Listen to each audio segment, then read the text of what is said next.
G'day everybody, Shane here from Fanmaster Australia. Today we're tackling a topic that often gets overlooked: why heating and ventilation go hand in hand. You might think they're separate systems, but the truth is you can't have one working effectively without the other. Let me explain. Heating keeps your space warm and comfortable, but without proper ventilation, that warm air can trap humidity, dust, and even harmful pollutants. Likewise, ventilation moves fresh air in and stale air out. But if you're pulling in cold outdoor air without any heating, you'll end up with a freezing, uncomfortable space. So what happens when you combine the two? The air quality is better. Heating without ventilation can create stuffy, unhealthy conditions. Balanced ventilation ensures the warm air stays fresh and breathable. You get more consistent temperatures. Ventilation helps distributed heated air evenly, preventing hot and cold spots in your workspace. You get improved energy efficiency. Believe it or not, proper ventilation can actually reduce the workload on your heaters, cutting down your running costs. You get better moisture control. Warm air holds moisture, so without ventilation,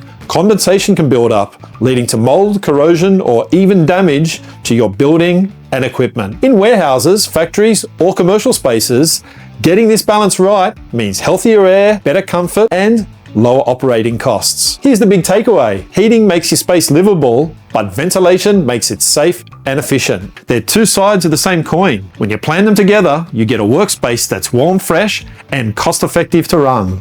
So next time you're thinking about heating your space, don't forget about ventilation. The right balance keeps your air clean, your team comfortable, and your energy bills down. Want help choosing the right heater or ventilation or extraction solution for your job? Give us a call on 1300 900 345 or check out the full range at fanmaster.com.au. If you found this video helpful, give us a thumbs up and subscribe for more tips on heating, cooling, and ventilation.